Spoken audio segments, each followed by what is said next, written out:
todos, eu me chamo Luciano, fiz esse artigo em parceria com a professora doutora Soraya, inclusive minha orientadora de mestrado, e eu vou falar um pouco sobre o artigo Oficina Psicopedagógica, Desenvolvimento de Jogos Intermediários na Conscientização Ambiental com foco em alunos neurodivergentes com TDAH.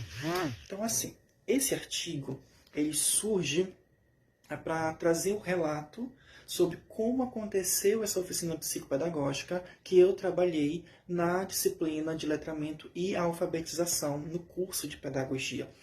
A utilização desses jogos psicopedagógicos eles podem ser uma ferramenta para promover o letramento científico dentro da EA, no caso, a educação ambiental. Principalmente por ser algo mais dinâmico, algo lúdico, que atrai a atenção de uma pessoa que tem TDAH, visando então a melhoria da qualidade do ensino para o futuro dessas pessoas. Fala sobre a educação ambiental, a gente precisa levar em consideração que ela é um campo de abordagem multidisciplinar, voltada para o desenvolvimento de múltiplas competências, como o conhecimento científico, habilidades críticas e atitudinais voltadas para a ação sustentável, que isso é abordado em Silveira 2021.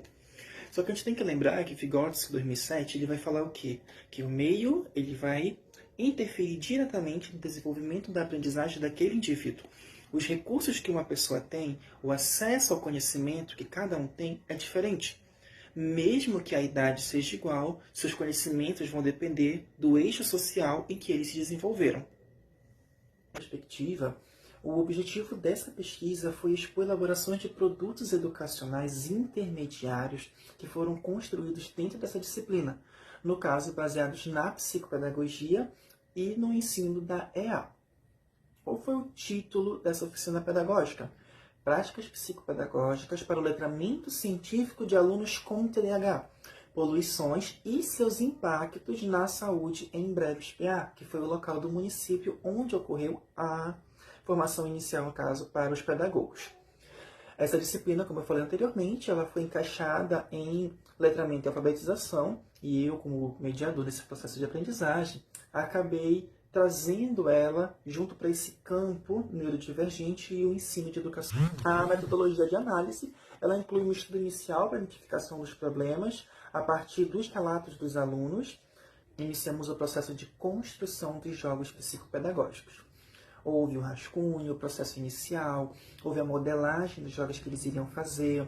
E esses materiais foram testados em 2 momentos, com os próprios alunos, né, que foi quando eles vieram para fazer parte dessa dinâmica. Em um outro momento complementar a esse, foi quando eles trouxeram familiares, filhos, sobrinhos, para vir participar dessa disciplina em momentos específicos dos jogos, para conseguir participarem de forma ativa, testarem aqueles jogos, ver se iam gostar ou não. Além disso, houve a reconfiguração deles pós esse momento, para chegar na segunda fase, no caso de aplicação, que foi quando ocorreu a oficina que eu falei anteriormente para vocês. Os dados que eles foram obtidos foi por meio de feedback com os alunos, por meio de registro audiovisuais, questionários, o uso de notas de campo, no caso do diário de bordo a ser realizado, análise qualitativamente pela técnica de análise de conteúdo, também foi feita a parte quantitativa, utilizando ferramentas básicas de estatística voltadas para o cálculo de porcentagem, a partir de quantos participantes tiveram dificuldade em realizar tal jogo, qual foram as maiores dificuldades. Então, os alunos eles foram fazendo esse mapeamento, onde eu ia guiando eles a realizar esses procedimentos que eles vão utilizar futuramente em sala de aula, para que com isso fosse possível eu realizar o mapeamento geral e construir toda essa síntese dos dados que acabaram sendo desenvolvidos para essa pesquisa. Então, como os resultados, eles indicaram que os jogos promoveram engajamento, interação social e aprendizagem ativa, despertando em todos os participantes um maior interesse em se aprofundar nos conhecimentos sobre a EA. Importante ressaltar que teve o desenvolvimento dos jogos, inclusive no artigo eu trago mais explicado sobre alguns dos jogos que foram elaborados e desenvolvidos. E esses jogos eles permitiram a gente realizar um mapeamento e identificar diversas dificuldades que foram apresentadas. Entre elas, é importante ressaltar que cerca de 40% dos participantes apresentaram dificuldades em atividades envolvendo a formação de palavras, ou respostas sobre práticas sustentáveis, como economia de água e reciclagem. Nessa perspectiva, ressalta-se que, durante a oficina, ela foi ofertada para o público da educação, ou seja, discentes, graduandos, que estavam na faculdade, no seu dia letivo, para participarem desse momento formativo. E eles apresentaram essas dificuldades.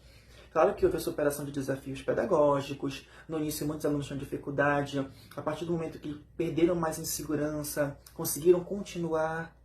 Mas claro que nem tudo é flores, então houve as limitações, e nesse campo a gente tem que levar em consideração que houve faltas de processos a serem realizados que o tempo não permitiu, sendo eles, por exemplo, o panorama, maior tempo de avaliação, porque o que aconteceu?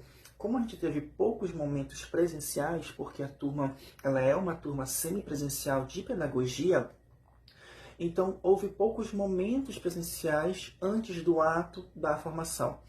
Então não houve um acompanhamento a longo prazo dessa pesquisa, mas sim algo mais focado e fechado para aquele momento. Ou seja, para aquelas aulas que aconteciam, voltado para os participantes que estavam ali e daqueles jovens que estavam no momento da formação. Então a gente leva em conclusão que esses jogos psicoeducacionais facilitou a aprendizagem em diferentes contextos, e isso foi notável de estar sendo visto, porque a gente acompanhou o desenvolvimento, eu já conhecia alguns dos participantes, então a partir do momento que eu compreendi como eles estavam evoluindo daquela oficina, foi algo muito gratificante. E claro que a participação das crianças que foram levadas até a disciplina, ela trouxe uma validação muito gratificante, porque permitiu o aprimoramento, e isso foi essencial para a adequação ao público. Porque a disciplina, a oficina dessa disciplina, focou tanto no público de jovens e adolescentes, crianças, mas também o EJA. Então, abordava todo esse campo para conseguir ensinar sobre isso.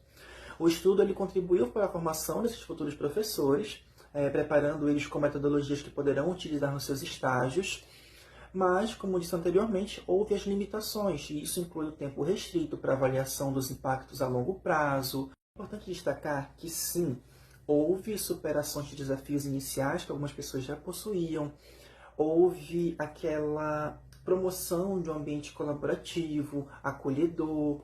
Então, nesse aspecto, a mediação psicopedagógica ela ocorreu de forma sensacional. Entretanto, houve aquela limitação relacionada ao acompanhamento sistemático sobre mudanças no conhecimento ambiental dos participantes. Porque, como dito anteriormente, a avaliação que foi feita deles foi dos alunos, houve aquele maior prazo, mesmo que fossem poucos dias presenciais, mas houve aquele acompanhamento. Mas dos participantes foi aquele momento formativo apenas. A gente não conseguiu ter um acompanhamento a longo prazo, pós aquele período. Então, pesquisas futuras seriam necessárias para ver os resultados que esses participantes trouxeram para suas vidas. Então, como dito anteriormente, a necessidade de fazer esse feedback geral. Então, a partir desse contexto, é que ocorre todo esse processo de pesquisa. Então, é muito importante dar continuidade, trazer mais pesquisas sobre esses momentos formativos, sobre essas oficinas, porque isso enriquece não só o conhecimento que nós, profissionais da educação, estamos ali repassando, mas como também mostra para outras pessoas, outros profissionais, a importância de trabalhar práticas psicoeducativas. Nesse contexto, essa foi a minha apresentação. Deixo com vocês as referências de quem foi utilizado no artigo, quais materiais foram utilizados. E a partir disso, ressalto que essa apresentação ela é feita justamente para o Congresso Internacional do IDEA, onde foi apresentado o artigo por meio desse vídeo. E convido vocês a também fazer a leitura, prestigiar mais sobre isso, porque lá vai estar muito melhor descritivo, né, do que nesse momento. Um beijo, tchau, tchau!